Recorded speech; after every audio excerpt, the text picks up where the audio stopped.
માતાજી જય મેળીમાં બધા મિત્રોનું સ્વાગત છે આપણી મેળી સિદ્ધ સાધના 2.0 યુટ્યુબ ચેનલ ઉપર। તો મિત્રો આજના વિડીયોમાં આપણે વાત કરીશું મેલી વિદ્યા એટલે શું। તમારા ઘર ઉપર કે તમારા ઉપર મેલી વિદ્યા હોય તો કેવી રીતે ખબર પડે, મેલી વિદ્યાનું નિવારણ શું। તો મિત્રો આજનો વિડીયો અંત સુધી નિહાળો તો તમને સંપૂર્ણ જાણકારી મળી રહે। તમે અમારી ચેનલ ઉપર નવા હોય તો અમારી ચેનલને સબસ્ક્રાઇબ કરો તો આવી અવનવી દેવગતિ વિશે માહિતી તમને મળતી રહે। તો ચાલો મિત્રો આજના વિડીયો પર વાત કરીએ। તો મિત્રો મેલી વિદ્યા એટલે શું કે મેલી વિદ્યા એટલે એવા તાંત્રિકો દ્વારા, એવા ઉપાસકો દ્વારા, એવા સાધકો દ્વારા કે જેમને ભૂત પ્રેત આત્માઓને સિદ્ધ કર્યા હોય, એટલે કે સીધી વાત કરીએ તો કે સાધ્યા હોય। તો મિત્રો આવી શક્તિઓ દ્વારા કોઈનું ખોટું અને ખરાબ કરવામાં આવે છે, એને મેલી વિદ્યા કહે છે।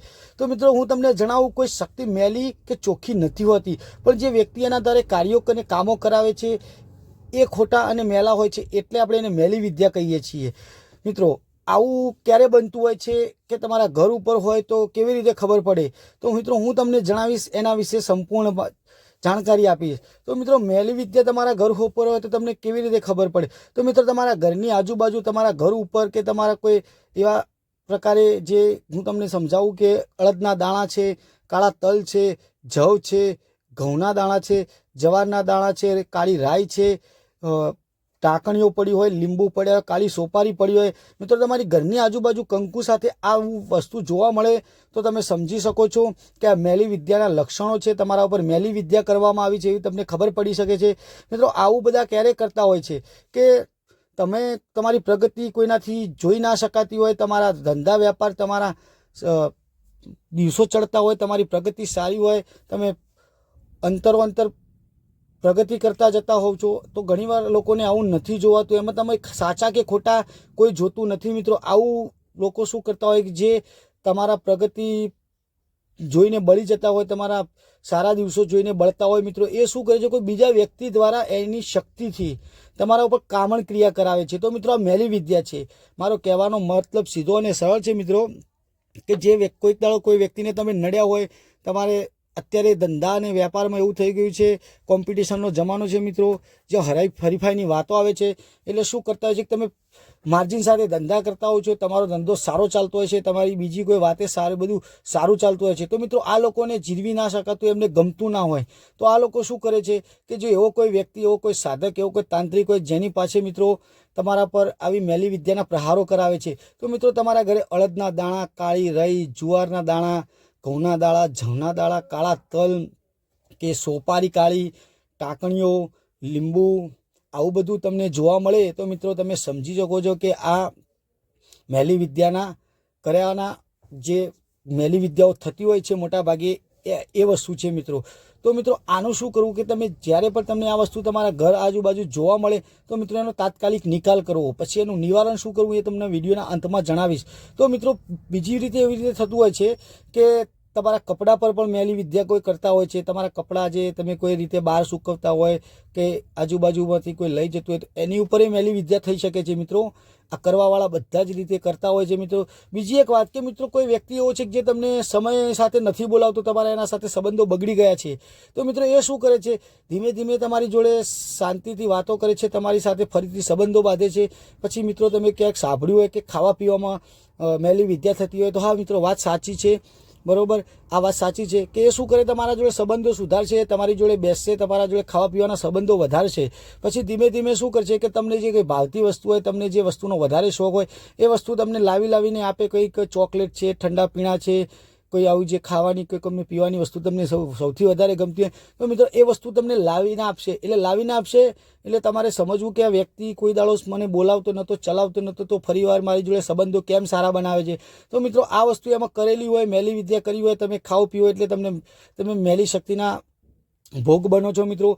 તો મિત્રો આવું બધું થતું હોય છે આજના સમયમાં। આજથી 50 વર્ષ પહેલાં આ વધારે હતું, હવે ધીમે ધીમે ઓછું થઈ ગયું છે, કેમ કે એવા સાધકો, એવા તાંત્રિકો રહ્યા નથી, પણ અત્યારે પણ આ સમયમાં, આ જમાનામાં ઘણા બધા એવા વ્યક્તિઓ છે, એવા સાધકો, એવા તાંત્રિકો છે જેમને આવી શક્તિઓ સિદ્ધ કરી હોય, આવી શક્તિઓની સાધના કરી હોય અને એમના શબ્દોથી ચાલતી હોય, એમના શબ્દો આધીન ચાલતી હોય મિત્રો, એ દેવને એમને સિદ્ધ કર્યું હોય, એમની તપસ્યા બોલતી હોય, એટલે એ જે દેવ કોઈ શક્તિ કે કોઈ એવી આત્મા કે કોઈ એવા ભૂત પ્રેત હોય જે બોલે, જે વ્યક્તિ બોલે એ વસ્તુ કે એ શક્તિ કરતી હોય છે।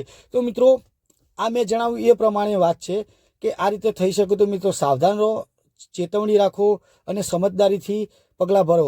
મિત્રો બીજી ખાસ વાત કે મેલી વિદ્યા તમારા ઘર ઉપર હોય તો શું કરવું, એનું નિવારણ શું. મિત્રો તમને સીધી અને સરળ ભાષામાં ટૂંકમાં જ તમને માહિતી આપું છું, હું લાંબુ નહીં કરું, કેમ કે દેવગતિ અમારો વિષય છે. દેવગતિના આધીન અમે તમને જાણકારી આપીએ છીએ. બીજું એવું નથી કે ચોપડી કે પુસ્તકનું જ્ઞાન તમને આપીએ છીએ. ના મિત્રો, આ અમારો વિષય છે. અમે જે કરીએ છીએ, અમે જે જાણીએ છીએ એ વિશે જ તમને વાત કરીએ છીએ. તો મિત્રો મેલી વિદ્યા તમારા ઉપર કે તમારા ઘર ઉપર હોય તો તમારે શું કરવું, જે તમને વાતો જણાવી મિત્રો કે અડદના દાણા છે, આ રીતે જે વાત કરી. મિત્રો બીજી એક ખાસ વાત કે તમે આજુબાજુ ખાડો ખોદો, તમારા ઘરની આજુબાજુ કે ખીલા કે ખીલીઓ નીકળે કે અડદના પૂતળા નીકળે કે કાળા પૂતળા નીકળે તો પણ તમારે સમજવું કે આ મેલી વિદ્યા છે તમારા ઉપર. તો મિત્રો મેલી વિદ્યા હોય તો શું થાય કે તમારી માનસિકતા, તમારા વર્તમાન સમયનો અને તમારા ભૂતકાળમાં ઘણો બધો ફેર જોવા મળે. તમારો ભૂતકાળ સારો હતો, તમારા પર મેલી વિદ્યા થયો તો તમારા વર્તમાનમાં તમે ઘણી બધી મુશ્કેલીઓનો ભોગ બન્યા હોવ છો. મિત્રો એવી પરિસ્થિતિ તમે ભોગવતા હોય કે જે ખરેખર તમે જોઈ ના હોય, તમારી આર્થિક પરિસ્થિતિ ભાગી પડી હોય, તમારા ઘરમાં દવાખાના આવતા હોય, મિત્રો તમારા કાર્યો બનતા ના હોય, તમારા પહેલાં જે ભૂતકાળમાં તમે જે કાર્યો સીધા કરતા હોય એની જગ્યાએ હોય તમારા કાર્યો છે ને પૂર્ણ ના થતા હોય. મિત્રો તમારી માનસિકતા ભાગી પડી હોય, તમે સતત બીમાર રહેતા હોય, તમે શક્તિહીન અનુભવ કરતા હોય, તમને ગભરામણ કે આવું બધું થતું હોય તો મિત્રો આ મેલી વિદ્યાના પ્રકારો છે. મિત્રો રાતે અચાનક તમારી ઊંઘ ઉડી જવી, કોઈ ખરાબ સપના આવવા, આ બધા મેલી વિદ્યાના લક્ષણો છે મિત્રો.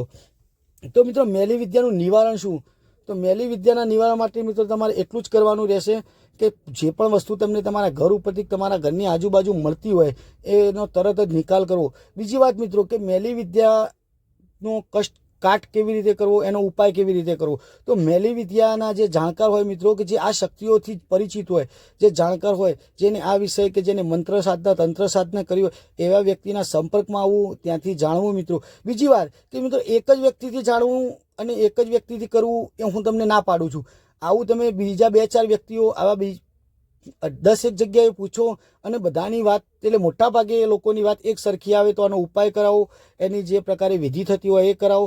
આ પ્રકારે તમે કરાવશો તો તમે મેલી વિદ્યામાંથી મુક્ત થશો મિત્રો. બીજી ખાસ વાત છે મિત્રો કે આવું આજના સમયમાં આજના જમાનામાં થતું હોય છે. આ ટેકનિકલ યુગ છે, આ વિજ્ઞાનનો યુગ છે, છતાં પણ લોકો કરાવતા હોય છે, કેમ કે કોઈને કોઈની પ્રગતિ જોઈ નથી શકતા મિત્રો. અને આવું અંદર વધારે થતું હોય છે, આજુબાજુથી વધારે થતું હોય છે. લોકો આમાં તમારા ઘરના ને તમારા પોતાના દુશ્મનો હોય છે મિત્રો. મારો કોઈની વાત કે કોઈને ખોટું લાગે એવો કહેવાનો મતલબ નથી, પણ મિત્રો આ સત્ય છે, સનાતન સત્ય છે. આવું આપણા સમાજમાં બનતું હોય છે. અને તમે જોયું પણ હશે કે મિત્રો ઘણીવાર હું તમને ઉદાહરણ આપું કે વ્યક્તિ ભણવામાં બહુ જ હોશિયાર હતો, અવ્વલ નંબર સાથે પરીક્ષાઓ પાસ કરતો હતો, એની ડિગ્રીઓ ઊંચી લેવલની હતી, પછી મિત્રો અચાનક એ ગાંડો થઈ જાય છે. તો તમે બધા એવું કહો છો કે આ ભણી ગણીને ગાંડો થઈ ગયો. ના મિત્રો, એ ભણી ગણીને ગાંડો ના થઈ ગયો હોય. એ શું થઈ ગયું હોય કે એની પ્રગતિ લોકો જોઈ ના શકતા હોય, એની પ્રગતિ લોકોને ગમી ના હોય, એટલે એ લોકોએ એના પર આવા કામણ ક્રિયાઓ કરાવી, મેલી વિદ્યાઓ કરાવી હોય, એના પ્રકારે એક જાતનું એ ગાંડપણ એનામાં આવી જાય છે. તો મિત્રો આ વાત હતી મેલી વિદ્યાની.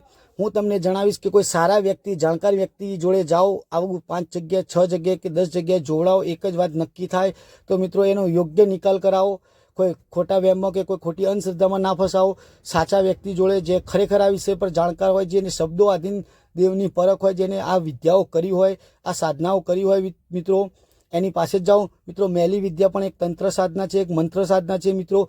જે વ્યક્તિઓએ એમની જીવનમાં ઘણા બધા સમયથી આ સાધનાઓ કરી હોય, એમની તપસ્યા અને તપ બોલતા હોય મિત્રો. દેવ મેલું કે ચોખ્ખું નથી હોતું, માણસના કાર્યો મેલા અને ચોખ્ખા હોય છે મિત્રો. ઘણા બધા એવા લોકો પણ છે કે જે આ સાધનાઓ કોઈકના સારા માટે ઉપયોગ કરે છે, કોઈનું ખરાબ નથી કરતા. પણ મિત્રો પોતાના ફાયદા માટે ઘણા બધા એવા વ્યક્તિઓ હોય છે સમાજની અંદર, કે ઘણા બધા એવા તાંત્રિકો, ઉપાસકો હોય છે જે આ ક્રિયાઓ કરતા હોય છે. તો મિત્રો આવા વ્યક્તિઓથી સાવધાન રહો. મારો કહેવાનો સીધો અને સરળ મતલબ છે કે તમારા દેવ પ્રત્યે ભક્તિમય બનો, તમારા દેવને ગમો એવું કોઈ કાર્ય કરો જેનાથી મિત્રો તમારા ઘરે દેવ દુઃખ ના આવે. આવી મેલી વિદ્યાઓથી તમે બચી શકો. તો મિત્રો આજના વિડીયોમાં આટલું. તમને અમારી માહિતી, અમારી જાણકારી ગમી હોય, અમારો વિડીયો ગમ્યો હોય તો શેર, લાઇક કરો, વધુમાં વધુ શેર કરો. જે મિત્રો આવી સમસ્યાઓથી પીડાતા એમને વધુમાં વધુ શેર કરો મિત્રો. આવી અવનવી અને દેવગતિ વિશે જાણકારી માટે અમારી ચેનલને સબસ્ક્રાઈબ કરો. દેવગતિના સમસ્યાના સમાધાન માટે તમે અમારો સંપર્ક કરી શકો છો. તો મિત્રો જય માતાજી, જય મેળીમાં, ઓમ નમઃ શિવાય.